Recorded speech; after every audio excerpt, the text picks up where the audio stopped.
చూసినట్టయితే మనకు బంగారం రేట్ అయితే ఆకాశానికి అంటుతున్నాయి సార్.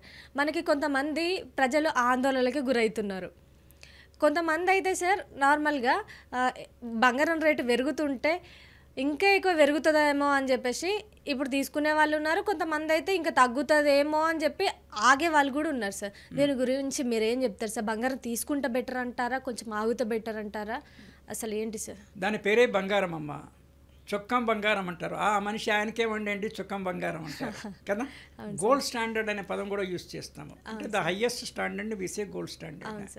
బంగారానికి సమాజంలో ఆ గుర్తింపు ఉంది. ఆ గుర్తింపు ఉంది. ఐ మీన్ మనీ వాల్యూ తీసేస్తే బంగారానికి ఏం వాల్యూ లేదు నాకు తెలిసి. కానీ అంటే ఒక రకంగా ఉంది. బంగారాన్ని చాలా మైన్యూట్ క్వాంటిటీలో ఫుడ్ రూపంలో కూడా తీసుకుంటారు. That will strengthen the body. అంటే చాలా minute, very very very very minute.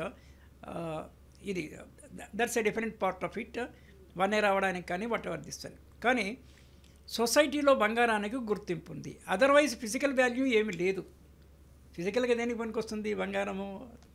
మనకి ఆకలైనప్పుడు బంగారం తినలేం కదా, అన్నమే తినాలి కదా.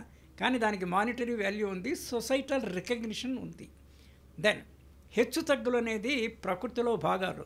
ఎట్లయితే కొండలు లోయలు ఉన్నాయో, చలి ఎండ ఉందో, సో హెచ్చు తగ్గులు అనేది కూడా ఆన్ డైలీ బేసిస్ పెరుగుతుంటే జరుగుతుంటాయి. కానీ ఒకసారి మనం కొంచెం కామన్ సెన్స్ హయ్యర్ లెవెల్లో యూస్ చేయాలి. Long period, short period, medium period అని